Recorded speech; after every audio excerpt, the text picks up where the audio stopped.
Series और parallel के बारे में खास बात मैं बता रहा हूँ कि लोग समझ नहीं पाते कि कौन सा कनेक्शन सीरीज में है, कौन सा कनेक्शन पैरेलल में। तो सीरीज और पैरेलल कनेक्शन को समझने के लिए छोटा सी चीज़ ध्यान रखिए कि जैसे जब सीरीज कनेक्शन होगा, ये मैंने सीरीज बना लिया, ये सीरीज कनेक्शन हो गया।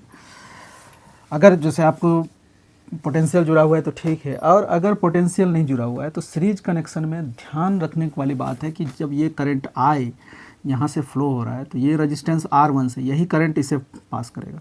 उसके बाद यही करंट दूसरे रेजिस्टेंस R2, यही I करंट पास होने के बाद इससे भी पास करेगा, और फिर यही करंट R3 से भी पास करेगा। अगर तीनों से यही सेम करंट का मतलब इक्वल करंट नहीं, यही I मतलब इलेक्ट्रॉन अगर जा रहा है तो जो इलेक्ट्रॉन इस रेजिस्टेंस को क्रॉस करेगा वही इलेक्ट्रॉन इस रेजिस्टेंस को क्रॉस करेगा, और वही इलेक्ट्रॉन इस रेजिस्टेंस को भी क्रॉस करेगा। तो तीनों में एक ही करंट अगर फ्लो करता है तो वैसे कनेक्शन को हम लोग बोलेंगे सीरीज कनेक्शन। इस कनेक्शन में आपको ध्यान रखना है कि जो पोटेंशियल ड्रॉप होगा, अगर इसे हम एक वोल्टेज से जोड़ ले, वोल्टेज सोर्स से अगर हम जोड़ देते हैं, मान लीजिए ये V वोल्टेज से जोड़ देते हैं, तो ये V वोल्टेज इस तीनों में डिवाइड होगा, date is V1, V2 and V3। तो ऐसे कनेक्शन को हम लोग बोलते हैं सीरीज कनेक्शन। और किसी भी कनेक्शन में अगर आपने यहाँ पर ब्रांचिंग कर दिया, मान लीजिए मैंने यहाँ से जो है सो ब्रांचिंग कर दिया यहाँ, अब ये एक नया रेजिस्टेंस यहाँ जुड़ गया R4। अब क्या होगा, ये जो करंट यहाँ से आ रहा है तो कुछ करंट इधर जाएगा, मान लीजिए I1 इधर गया और इधर I2 करंट चल गया, मतलब I करंट अब दो भागों में बट गया। तो यहाँ पर अब ये करंट दो भागों में बट गया, तो यानी कि ये रेजिस्टेंस इस रेजिस्टेंस के साथ सीरीज में नहीं है। और यहीं पर ये I1 करंट, देखिए I1 करंट R2 से जा रहा है और I1 ही करंट R3 से भी जा रहा है, यही करंट इससे फ्लो कर रहा है, फिर यही करंट इससे भी फ्लो कर रहा है। तो इसका मतलब R2 और R3 सीरीज में। अब हम लोग देखते हैं पैरेलल कनेक्शन किसको कहते हैं। तो पैरेलल कनेक्शन में क्या होता है कि देखिए, पैरेलल कनेक्शन का अगर हम आपको ड्राइंग दिखाएंगे तो यहाँ पर इस तरह से ये ड्राइंग होगा। रेजिस्टेंस के अक्रॉस क्या होता है, वोल्टेज ड्रॉप होता है, रेजिस्टेंस के अक्रॉस वोल्टेज ड्रॉप होता है। और रेजिस्टेंस और जो ये जो तार यूज करते हैं, तार का रेजिस्टेंस हम लोग इलेक्ट्रिक सर्किट में या पढ़ाई के दौरान इसको जो है सो हम लोग लगभग 0 मानते हैं। तो यहाँ पर खास बात यही है कि देखिए, अगर इस पॉइंट का पोटेंशियल हम लोग VA मानते हैं और इस पॉइंट का पोटेंशियल VB मानते हैं, तो हम कह सकते हैं इस R1 रेजिस्टेंस किस पोटेंशियल के बीच में कनेक्टेड है, तो VA और VB के बीच में। R2 रेजिस्टेंस किस पोटेंशियल के बीच में कनेक्टेड है, तो VA और VB के। ऐसे ही सेम R3 रेजिस्टेंस किस पोटेंशियल के बीच में कनेक्टेड है, तो VA और VB।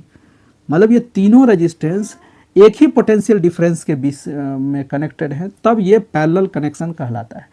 पैरेलल कनेक्शन में क्या होता है कि जब I करंट आ रहा है तो ये तीनों में डिवाइड हो जाता है, I1, I2 और I3। और इस कंडीशन में ये जो I है, this I is equal to I1 plus I2 plus I3, ये होता है। तो जब भी हमें देखना है कि कनेक्शन सीरीज में है या पैरेलल में है, तो हम करंट को दौड़ाते हैं। और अगर करंट दौड़ जाता है, कहीं भी ब्रांचिंग नहीं है, तो इसका मतलब कि वो जो है सो सीरीज कनेक्शन है।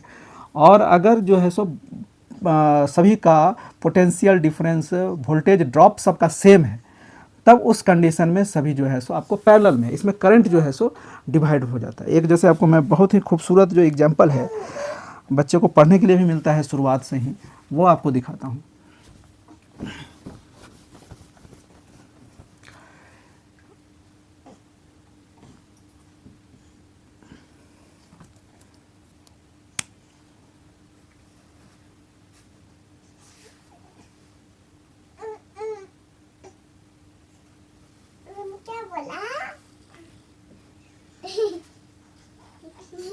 ये देखिए, ये मैंने कनेक्शन कर दिया। अब बताइए कि ये सीरीज में है या पैरेलल में।